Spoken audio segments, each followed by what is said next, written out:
भाइयों, जय श्री राम। बिहार में हो गया खेला, राजनीति बन गई तबेला। जी हाँ, बिहार में जिस प्रकार से अब एक सरकार गिरी, फिर दूसरी बनी, फिर गिरी, फिर दूसरी बनी, तो ये बिहार में कोई बहुत नई बात नहीं है। यद्यपि राजनीतिक रूप से बिहार बहुत प्रबुद्ध लोगों का राज्य माना जाता है कि राजनीति के मामले में वहाँ पे लोग बहुत जागरूक हैं, लेकिन वहाँ इस प्रकार की घटनाएं बहुत आम देखने में आती हैं। और इसके बावजूद ये लगता है कि जिस प्रकार के लोग राजनीति में वहाँ बिहार में आते हैं, तो ऐसे लोगों को जनता जागरूक होते हुए भी कैसे चुन लेती है, ये समझ से आने वाली बात नहीं है। नीतीश कुमार, जिसको कि आज सभी लोग पलटू राम बोल रहे हैं, और पलटी मारने में उन्होंने स्वानों को भी पीछे छोड़ दिया है। तो ऐसे पलटू राम की कथा थोड़ी सुन ली जाए।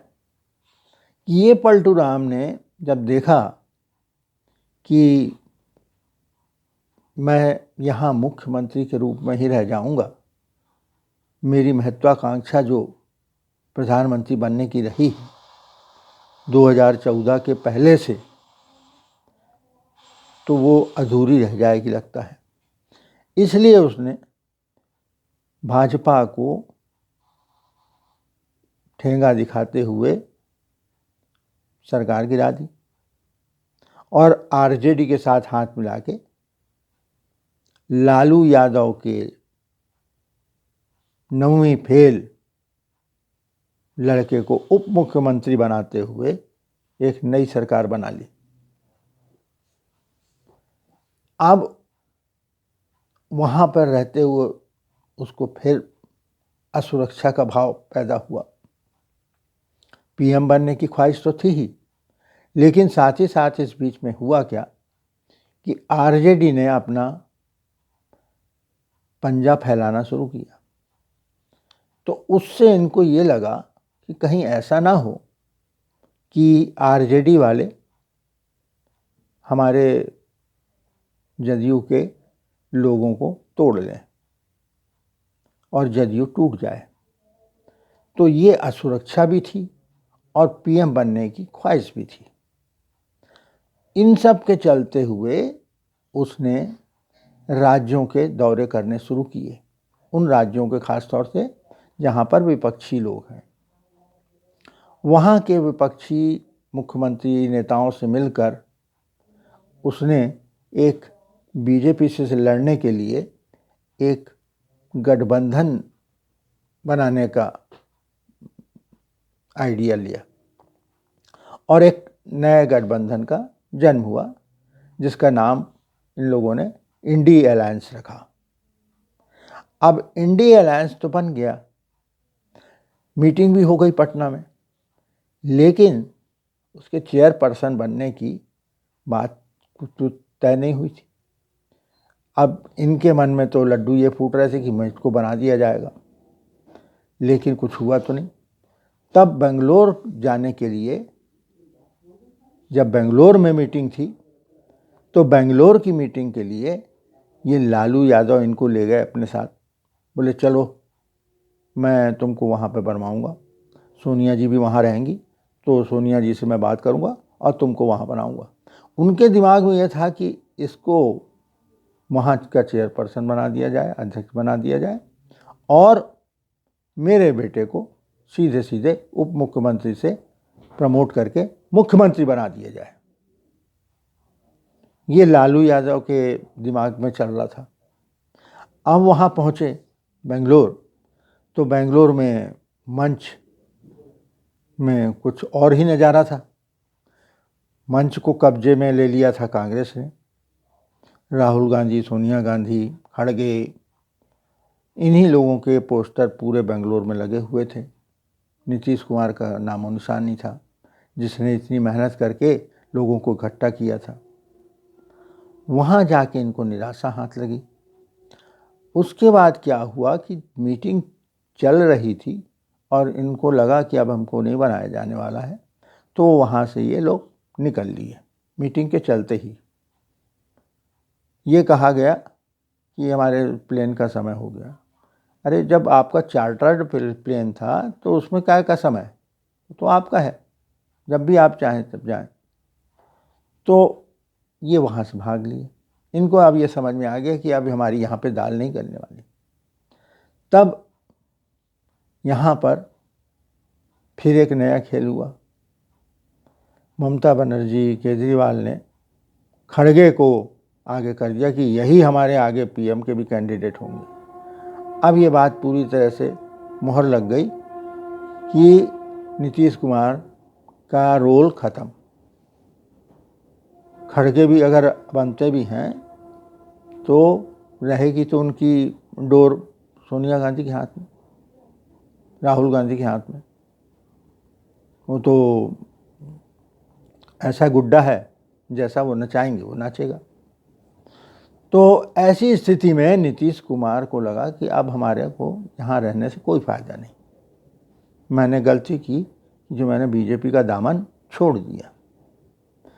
और जब इन्होंने बीजेपी का दामन छोड़ा था तब बड़ी बड़ी बातें की थी कि अब हम दोबारा कभी ऐसा नहीं होगा कि मैं बीजेपी में जाऊंगा, बीजेपी के साथ जाऊंगा। और ये पीएम मोदी के कहने लगे कि 2024 में मोदी का सफाया होगा। इस तरह की बड़ी बड़ी बातें करना शुरू। लेकिन आश्चर्य तो इस बात का होता है कि बीजेपी ने इनके साथ दोबारा आने की क्यों ठानी। अमित शाह ने भी कहा था कि अब हम कभी दोबारा इनके साथ नहीं जाएंगे, इनको हम अपने साथ नहीं लेंगे कभी। और इस तरह से अपने कार्यकर्ताओं का हौसला बढ़ाया था। तो फिर आज उस आदमी के साथ जो कि विधानसभा में बैठकर कोई काम की बातें करना छोड़ वात्स्यायन बन गया था, कामसूत्र के उपदेश दे रहा था, सेक्स पंडित बन गया था, तब भी भाजपा ने इसका विरोध किया था। तो ऐसे बुढ़े के साथ बीजेपी ने जाने का निर्णय क्यों लिया।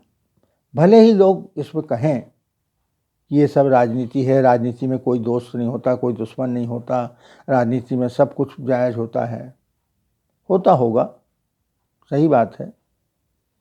लेकिन जो भाजपा के कट्टर समर्थक भी रहे हैं, भाजपा के कार्यकर्ता भी रहे हैं, उनको भी भाजपा का यह निर्णय कदापि उचित नहीं लगा। जहाँ तक मध्य प्रदेश में जो राजनीति हुई थी या महाराष्ट्र में जो हुई, वहाँ इसको हम राजनीति का नाम दे सकते हैं। और क्यों कि वहाँ राजनीति करने के बाद भाजपा का अपर हैंड था। लेकिन यहाँ पर ऐसा लगा कि भाजपा अपनी तरफ से नीचे झुक गई हो और उसी को मुख्यमंत्री बना दिया, उसी आदमी को। यदि उसको मुख्यमंत्री नहीं बनाया जाता तब भी बात समझ में आती थी कि चलो भाजपा ने एक सही काम किया, लेकिन वही मुख्यमंत्री बन गया। तो इससे नुकसान आपको सबसे बड़ा तो ये होगा कि आपके जो भाजपा के जो कार्यकर्ता हैं उनका मनोबल टूटेगा। इस समय से करीब 1.5-2 साल से भाजपा के कार्यकर्ता वहाँ जमकर मेहनत कर रहे थे और उन्होंने ये कहा था कि इस बार हमारी स्थिति बहुत बेहतर रहने वाली है। और वैसे भी यदि मान लीजिए ये साथ नहीं जाते नीतीश कुमार के, तो भी राम मंदिर के प्राण प्रतिष्ठा के बाद से ऐसा माहौल बना था कि भाजपा को किसी के सहारे की ज़रूरत नहीं थी, खास तौर से इस नीतीश कुमार की स्थिति वैसे भी बिहार में अब डाउन हो चुकी है। बिहार में ऐसे कोई उनको बहुत ज़्यादा उनका वर्चस्व हो, ऐसी बात अब नहीं रही। तो क्या सिर्फ लालू यादव से निपटने के लिए एक ढाल के रूप में नीतीश कुमार को रखा गया है साथ में? अब ये कौन सी राजनीति है, ये तो भाजपा के चाणक्य और जो भाजपा के अन्य नीति निर्माता हैं वही लोग जानते होंगे। हम और आप केवल अनुमान कर सकते हैं। लेकिन जो पिछले 10 सालों में भाजपा ने कोई भी ऐसा कदम नहीं उठाया जिससे उसकी कोई आलोचना की जाए। वैसे तो ये जो विरोधी दल हैं हमेशा आलोचना करते आए हैं और ये उनकी आलोचना जनता में हास्य का विषय बनी है। क्यों?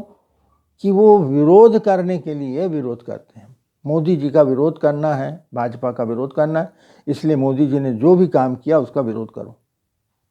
लेकिन इस मामले में भाजपा समर्थक भी बहुत आहत हुए हैं कि उस इंसान के साथ राजनीति तो ये होती कि उस इंसान को अब उसके राजनीति के अंतिम समय पर, जब उसका अंतिम समय चल रहा है राजनीति का, उसको ऐसा सबक सिखाया जाता कि वो जो इस तरह की राजनीति करता आया उसका दंड उसको मिलता। जो राजनीति वो होती। सरकार यदि नहीं बनती तो क्या हो जाता? क्योंकि अभी माहौल इस ढंग का बना हुआ है कि भाजपा वैसे ही बहुत बड़े अंतर से जीत कर आ रही है। तो अब आगे समय ही बताएगा कि ये राजनीति सही थी या गलत थी, ये निर्णय सही था या गलत था। यह तो भविष्य बताता है। भविष्य में जो आपको परिणाम मिलते हैं उनसे जाहिर होता है कि आपने उस समय जो निर्णय लिया था वो सही था या गलत था। हो सकता है हम भी गलत हों, लेकिन मैंने तो जो भाजपा समर्थित लोग थे उन लोगों से जो चर्चा का निष्कर्ष निकला वह मैंने आपको बताया। अब हम थोड़ी देर बात कर लें मालदीव के बारे में। यद्यपि मालदीव की घटना तो पुरानी हो चुकी है। मालदीव की नई सरकार जो चीन के गोद में बैठी हुई है, उसने आते ही जो भारत को सेना हटाने के लिए कह दिया और अपने प्रोजेक्ट हटाने के लिए कह दिया, उससे जो माहौल बना और उसके बाद मोदी जी के लक्षद्वीप जाने और लक्षद्वीप की तारीफ करने से यहाँ के लोगों ने अचानक अपने मालदीव के बुकिंग को कैंसिल करना शुरू कर दिया, जिससे चिढ़कर वहाँ के 3 मंत्रियों ने मोदी जी के साथ में अभद्र ट्वीट किए, असभ्यतापूर्ण अपशब्द कहे, जिसकी वजह से भारतीय लोगों ने स्वतः स्फूर्त होकर, किसी ने उनको ये नहीं कहा, उनको ये चोट लगी कि हमारे प्रधानमंत्री को इस प्रकार की बातें बोल रहे हैं, हम पर पलने वाले हमको आंख दिखा रहे हैं। तो उसी समय उन लोगों ने अपनी सारी बुकिंग कैंसिल कर दी। इस तरह से 2-3 दिनों में ही 15,000 बुकिंग कैंसिल हो गई। वहीं मालदीव जो पर्यटन के कारण ही अपनी रोजी रोटी पाता है, उसके पास ऐसा कुछ भी नहीं है कि जिससे वो अपना अर्थ व्यवस्था को संभाल सके। उसकी सारी अर्थव्यवस्था पर्यटन पर निर्भर है और वह पर्यटन में भी नंबर 1 भारत है, जहाँ से लगभग 2 लाख लोग मालदीव घूमने जाते हैं हर साल। तो उनके कैंसल कर देने से उसकी अर्थव्यवस्था पे तो चोट पहुंची है। लेकिन इसके साथ साथ यहाँ पर आपको और जानना ज़रूरी है कि वहाँ पर मालदीव पूरी तरह भारत पर आश्रित था। भारत से उसको मेडिकल सुविधाएं मिलती थी, उनका वहाँ के लोगों का इलाज यहाँ भारत में होता था। वहाँ की शिक्षा के लिए, वहाँ से लोग शिक्षा के लिए यहाँ आते थे, उन्हें सहूलियतें मिलती थीं।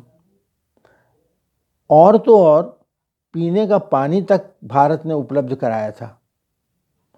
तो पीने के पानी की कमी हो या खाद्यान्न की कमी हो तो भारत उसको हमेशा से सहायता देते आया। जब इस तरह की बातें हुई तो वहाँ के लोगों के मन में चिंता हो गई। कई लोगों ने ये कहा कि भाई हमको अब हार्ट का ऑपरेशन कराना है, अब हम ये सोच रहे हैं कि हम भारत जाएं तो कैसे जाएं, क्या हमारे साथ वैसा ही व्यवहार होगा जैसे पहले होता आया है, क्या हमको वैसी सुविधाएं मिलेंगी वहाँ पर। तो अब उनको ये चिंता होने लगी कि भारत से संबंध बिगाड़कर इस सरकार ने अच्छा नहीं किया। तो यह अब धीरे धीरे जब ये समय बीतेगा और जब ये अर्थ पर पड़ी चोट उनको नुकसान पहुंचाना शुरू करेगी, तब यह असंतोष और भी ज़्यादा उभरेगा। तो जनता में ये असंतोष और आक्रोश तो हो ही रहा है। विपक्षी दल भी जो वहाँ पर हैं वो भी इसका विरोध कर रहे हैं, सरकार का, जो चीन समर्थित सरकार है। तो ऐसा लगता है कि निकट भविष्य में वहाँ पर सत्ता पलट हो सकता है या किसी प्रकार के आंदोलन जनता के द्वारा किए जा सकते हैं, क्योंकि जनता में इस बात को लेकर आक्रोश है कि हमारे को आपकी इस राजनीति से हम सबका बहुत बड़ा नुकसान हो रहा है। भाइयों बहनों, आज के लिए इतना। आप लोगों से निवेदन है कि कृपया इस वीडियो को और मेरे और अन्य वीडियो को कृपया लाइक, शेयर और सब्सक्राइब जरूर कर दें। आपको बहुत बहुत धन्यवाद। आज के लिए इतना ही। जय श्री राम।